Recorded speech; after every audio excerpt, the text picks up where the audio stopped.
Well, as it starts out, Matthew's gospel shows us two pictures of kings, Herod and Jesus. And Herod gives us the picture of what power looks like, doesn't he? Power, the ability to make things happen. I was struck recently talking with my brother and sister-in-law as they have a little one now who is about 6 months old, that this child now is much happier than he was when he was smaller. And I can't help but wonder if part of that isn't that now he can get his hand into his mouth, right? Instead of accidentally smiting himself, he has the power to make things happen. And as human beings, when we can't make anything happen, we get very frustrated. And I wonder if little tiny babies, even though they don't have the words to express it, must have that feeling of frustration, of knowing what they want and this sense that they could make something happen if they could just get it together. Well, Herod can make things happen. Herod has the money. Herod has the soldiers. Herod has all the power he needs to make things happen. And so when the Magi are around, he says, y'all come over here, and they know they have to come. And they show up, and they report to him what they're doing, and he says, great, here's what you're going to do. And he immediately enlists them in his plan to kill this little king. He says, I'm going to go worship him, but we know that's not the plan. And we don't get the end of the story, but when they go home by another way, Herod says, well, I guess I'll just go for the inefficient method, and anybody under the age of 2 in the general region, that should solve it. Jesus and his family had fled. But Herod has power. And power sounds like threats, and it sounds like yelling, and it looks like a sword hanging over your head. So there's one king. And then there's Jesus. And Jesus has that sword hanging over his head. And Jesus points to another way. Jesus is this weak little child who maybe by this point in his life even is walking around a little bit as the story goes, but certainly does not have the power to make things happen. And yet, from faraway lands, people are drawn. Jesus has this kind of power that changes us, this kind of power that has to do with peace on earth and goodwill to all, and that compels in a way that isn't coercive. I can remember the summer that I was a camp counselor. The first week is training, and I don't remember a lot of that training, but I do remember one random piece of advice from a seasoned counselor, which was that there's power in a whisper. He reminded us that as you get louder and louder trying to get a bunch of noisy children to behave, soon enough everyone is yelling. No one can hear anyone. And sometimes if you just drop your voice, you get attention. And it works. I can remember a few different times that summer it came to me and I'm going to try another way. And sure enough. Now, it can be hard to see that other way, and you can ask my children how often I remember that other way, and they will tell you it's very, very infrequently. But when we notice it, it's compelling, isn't it? When we notice that other way, it draws us like that out-of-place light did for those magi far away. And it's probably hit you at different points. The power of non-violent protest, it's so compelling. We are fascinated by it because it works exactly the wrong way. It doesn't seem like it should work. Or maybe the power of gentle faithfulness to shape a community or a family in ways that are very subtle and slow-moving. And yet when you come to the end of that person's life, you say, wow, I had no idea what that did to me until now I can look back. I didn't notice that was power at all, right? Or maybe it's the power, you may have noticed it in another person, or maybe you've been blessed to have this power for at least 5 minutes, the power of knowing what's important so that all that other stuff you can just walk away from. You know, when you've met someone that lives that way, most of the time it's compelling. They catch your attention. They show that there's another way. But when there is another way, it disturbs us, right? Herod is threatened right away. He knows that this is a problem. He is afraid. And time and again, this is going to happen in Jesus' life as he goes around living another way. He does something that works completely opposite from the way the world works, and somebody gets out their sword or somebody gets out their power, and they're going to try to do something about it because we get disoriented and we get anxious and we're caught off guard and we're afraid. I can remember one of the times that I was most afraid and flustered. We were living abroad and we had just moved there. It was a big city. I had been living in the suburbs. My city driving skills had atrophied, and I turned onto a one-way street the wrong way. And I don't really recall how it was resolved, but I remember very clearly thinking, well, do I continue forward in the wrong direction in the hopes of being able to get off of this? Do I put it in reverse and back out onto that busy street I just turned off of? I do not remember what the right answer was, but I do remember I did about 7 wrong things all at once. Because I was afraid, I was disoriented, I was anxious, and we do dumb things. Then mix in some power, right? And Herod is what you get. When we get anxious, we are a disaster. And when we decide to settle things down our own way, it's not good. Maybe the Star Wars phenomenon has refreshed your memory of Yoda quotes, but we were catching our children up. And you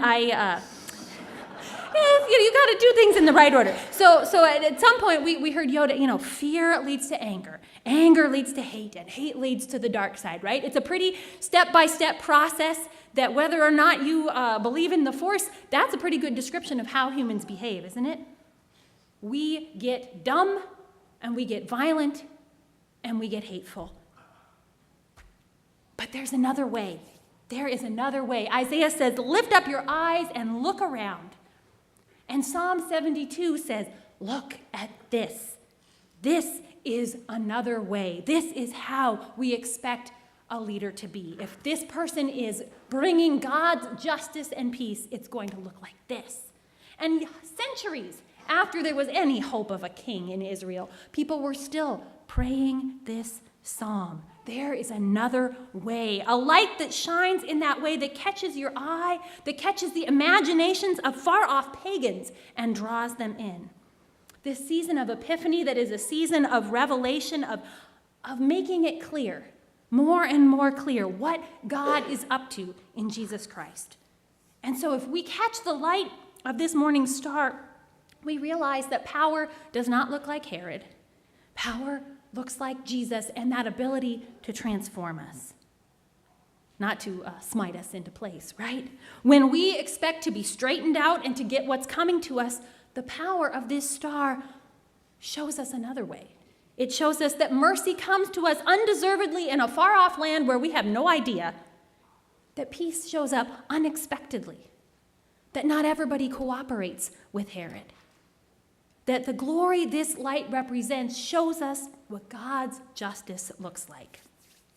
Psalm 72, I think of as kind of like a Rembrandt painting, where there's just this light that captures everything in a way you wouldn't have seen it yourself.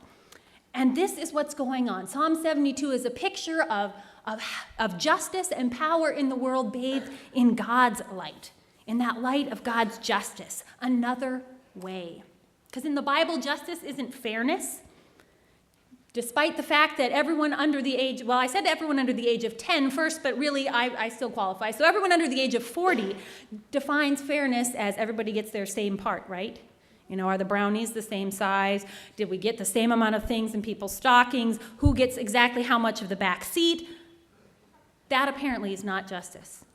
Not in Scripture. Justice doesn't seem to be about giving the same to everyone, but noticing who's got enough and who doesn't. It's about noticing the least and the lost and the vulnerable first. Not about making sure people get what they deserve. None of that in there. It's not about punishing somebody so much that their suffering satisfies my need for revenge.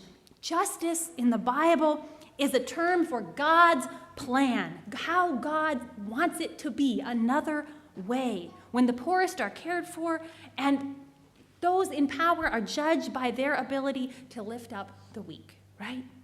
We're not measured by our gold. We're not measured by our chariots. We're not measured by our vehicles of a more modern standard. We are measured by how we lift up those around us. We are blessed to be called into this kind of light. And when we see it shining, it does call to us, doesn't it? It does kind of pull us out of ourselves like that light did for those wise men a long time ago. It pulled them out onto a journey. It pulled them closer. And we don't know what became of them. We don't know if maybe decades later, stories of this Jesus wandered back into their community, and maybe their children were compelled. Maybe their children caught a glimpse and wondered about that. I wonder, because that's how the light works. It's not one of those lights that just blasts and burns and blinds, but it shows up again and again in ways that surprise us and that catch us and that call us and then that shape us to be able to see differently. Having been pulled in by that light and having seen the glory of God in this tiny child, the Magi don't feel compelled by Herod's power. They just walk away. They take a different road. They went back another way. And that is the gift this morning, a reminder that the light comes to us, like them, in all sorts of out-of-the-way places and puts our world in a different light. And it frees us up. It frees us up to see another way and not to listen to Herod, but to go that new direction, to serve and to heal and to bless others instead of subjugating and crushing and pulling out all the resources we can from whatever situation we're in, right? So how has that light caught your eye? We're here because in some way or another, something has sparked in our lives and it's pointed us and pulled us toward Jesus. Where have you seen glimpses of another way?